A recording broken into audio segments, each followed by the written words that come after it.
सिंहारूढा अष्टभुजा त्रिनयनां चण्डिका तेजसा दीप्तिमतीम् खड्गशूलगदा चक्रधनु शरपाशाङ्कुशधारिणीं नमामि कोटिसूर्यसम्प्रभां रक्तवर्णां करालवदना शिवा मातृकावृता भक्तत्राणपरां देवी भयहारिणीं दुर्गां शरणं प्रपद्ये। महाकाली महालक्ष्मी महासरस्वती स्वरूपिणीं अष्टमातृका मध्यस्थां ब्रह्माण्डनायिकां परात्परां ज्वालामाला परिवृता दानवकुलविनाशकशक्तिं वरदाभयहस्तां तां स्मरामि मनसा सततं मुदा। जयतु देवी मम रक्षां कुरु सर्वतः शिरो मे रक्षतु चामुण्डा ललाटं पातु भैरवी नेत्रे रक्षतु कात्यायनी कर्णो रक्षतु कौशिकी नासिकां रक्षतु इन्द्राणी मुखं मे पातु वैष्णवी।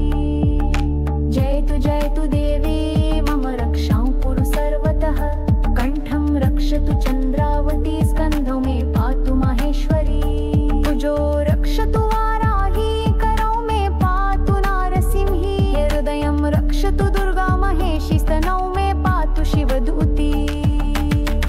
जयतु देवी मम रक्षां कुरु सर्वतः उदरं पातु मे कौमारी नाभि रक्षतु शूलधु कटिं मे रक्षतु वज्रहस्ता ऊरु मे पातु पार्वती जानुनि जङ्घे तथा पादौ सदा रक्षतु अम्बिका। जयतु देवी मम रक्षां कुरु सर्वतः मनः पातु ब्रह्मचारिणी बुद्धि मे रक्षतु महागौरी अहङ्कारं च कालरात्रि चित्तं रक्षतु योगिनी प्राणान् रक्षतु चण्डिके ओजस्तेजश्च वृद्धये। जयतु देवी मम रक्षां कुरु सर्वतः रक्तं मांसं तथा स्थीनि मेदो मज्जां च चर्म वै सर्वाङ्गानि मे रक्षतु सिद्धिदात्री रोमकूपेषु पाठति कान्तारं देवनं दुर्गा गहने गहनेषु च अपराजिता उद्दुः पातु महादेवी अधो रक्षतु कालिका पूर्वे रक्षतु ब्रह्माणि अग्नि यान्तु माहेश्वरी दक्षिणे चण्डिका पातु नैनत्ते पातु कौमारी पश्चिमे वैष्णवी रक्षेत् वायव्ये नारसिंहिका उत्तरे वाराहि पातु ईशाने शिवदूतिकां दिक्षु सर्वासु रक्षां कुरु भूतप्रेतपिशाचेभ्यो डाकिनी शाकिनी भयात् विषव्याधि महामारीभ्यो मृत्युपाशा च रक्ष माम्। यः पठेत् प्रातरुत्थाय इदं वज्रसंशुभं कवचं भक्तिसंयुक्तः श्रद्धया परया युतः दुःसन्नदोषनिर्मुक्तः स्यात् सत्यधर्मलाभवान् शत्रुक्षयं धनारोग्यं लभते नात्र संशयः सर्वनिघ्ननिर्मुक्तः देवी सायुज्यमाप्नुयात्। ॐ दुदुं दुर्गायै नमः। यदक्षरं पदं भ्रष्टं मात्राहीनं तु यद्भवेत् तत्सर्वं क्षम्यतां देवी प्रसीद परमेश्वरी। इदं कवचं समर्पयामि तुभ्यं श्रीजगदम्बिके मा गच्छ यक्षसम्मना तव भूगं भुजेलतमा नमस्ते नमो नमः।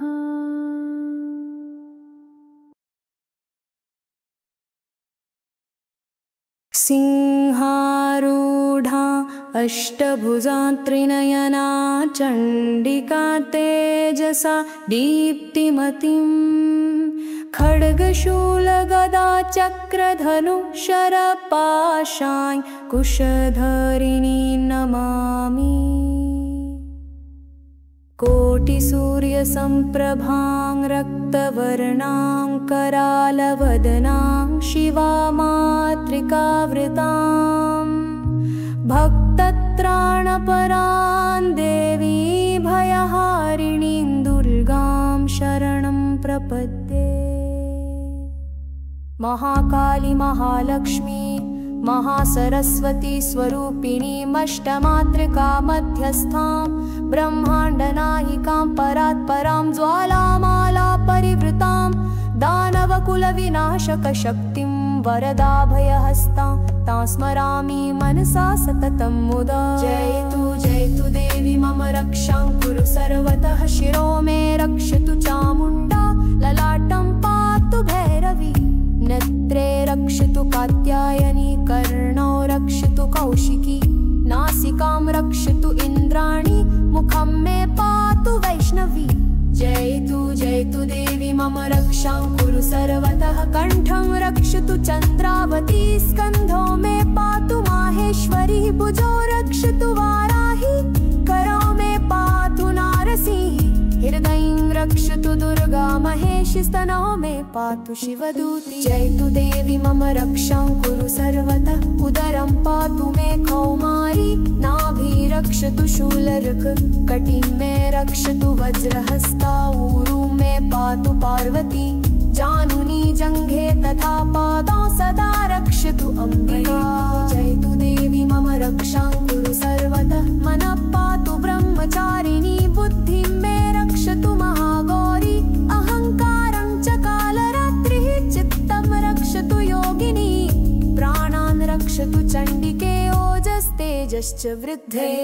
जयतु देवी मम रक्षां कुरु सर्वतः। रक्तं मांसं तथा स्थीनि मेदो मज्जां च चर्म वै।